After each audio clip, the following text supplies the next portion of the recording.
नाजरीन आदाब, आप देख रहे हैं हमारा ख़ास प्रोग्राम कुछ आज के अखबारात से। सबसे पहले नज़र डालते हैं हैदराबाद से शाये होने वाले रोज़नामा एतमाद पर। रोज़नामा एतमाद ने मरकज़ी वज़ीर दाखिला अमित शाह से रियासत के वज़राए आला की बातचीत को अपनी पहली खबर के तौर पर शाये किया है, जिसकी सुर्खी वज़राए आला लॉकडाउन बरकरार रखने के हामी।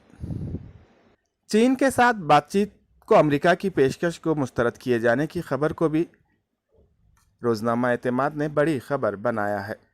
रोज़नामा एतमाद ने अपने पहले सफ़े पर महाजिर मज़दूरों से किराया वसूल न करने की खबर को भी बड़ी अहमियत के साथ शाये किया है। वहीं कई रियासतों में चल रहे तड्डी दल की दहशत को भी सफ़े अव्वल में ही रोज़नामा एतमाद ने जगा दी है। बात अब कोविड की करते हैं। कोविड-19 के मामले हिंदुस्तान में बढ़ रहे हैं। कोरोना वायरस से हो रहे अमवात पर अगर नज़र डालें तो हिंदुस्तान चीन से आगे निकल गया है। इस खबर को भी रोज़नामा एतमाद ने अपने पहले सफ़े पर जगह दी है। अब नज़र डालते हैं हैदराबाद से ही शाये होने वाले एक और अखबार रोज़नामा सियासत पर। रोज़नामा सियासत ने अपने पहली खबर के तौर पर एक तस्वीर को शाये किया है, जिसमें अमृतसर में गर्मी की लहर के दौरान बेघर अफराद किस तरह पुल के नीचे ज़िंदगी गुजारने पर मजबूर हैं। रोज़नामा इस सियासत ने इस तस्वीर के ज़रिए हिंदुस्तान में गरीबों, बेघर अफराद के हालत ज़ार को बयान करने की उम्दा कोशिश की है। कोरोना वायरस के वैक्सीन की तैयारी को दूसरी खबर के तौर पर शामिल किया है, जिसकी सुर्खी कि 30 हिंदुस्तानी ग्रुप कोरोना वायरस वैक्सीन की तैयारी में सरगर्म है। रोज़नामा सियासत ने फ़लस्तीन के ताल्लुक़ से नेतन्याहू के बयान को भी नुमायां तौर पर उजागर किया है।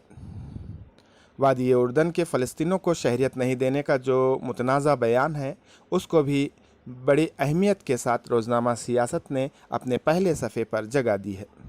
जनूबी कश्मीर के पुलवामा में 40 किलो धमाका मादा नाकारा बनाने की खबर को भी रोज़नामा सियासत ने अपने सफ़े अव्वल में ही जगह दी है। इसके अलावा बीजेपी के सीनियर लीडर व कौमी तर्जुमान संबित पात्रा के कोरोना से मुतासिर होने की खबर को भी संबित पात्रा की तस्वीर के साथ शाये किया गया है। अब नज़र डालते हैं हैदराबाद से ही शाये होने वाले एक और रोज़नामा मुंसिफ पर। रोज़नामा मुंसिफ ने महाजिर मज़दूरों की परेशानियों को लेकर सुप्रीम कोर्ट की बरहमी को बड़ी खबर के तौर पर सफ़े अव्वल पर जगह दी है। अदालत की जानिब से पूछे गए चुपते सवालों को रोज़नामा मुंसिफ ने अपनी सुर्खी के तौर पर शामिल किया है। इस खबर की सुर्खी इस तरह बनाई गई है कि मज़दूरों के सफरी मसारिफ, ग़िज़ा और शेल्टर की फराहमी का ज़िम्मेदार कौन है। इसके अलावा लॉकडाउन में मज़ीद तोसी के मसले पर चीफ मिनिस्टरों से अमित शाह की बातचीत को भी पहले सफ़े पर जगह दी गई है। दहली फ़साद एक तरफ़ा तहक़ीक़ात पर पुलिस की सरजनिश की रिपोर्टिंग भी रोज़नामा मुंसिफ ने की है। बाबरी मस्जिद शहादत मामले से जुड़ी खबर को भी रोज़नामा मुंसिफ ने अपने पहले सफ़े पर जगह दी है। मुंसिफ ने इस बारे में लिखा है कि शहादत बाबरी मस्जिद केस मुलज़िमीन के बयानात 4 जून से क़लमबंद किए जाएंगे, CBI अदालत।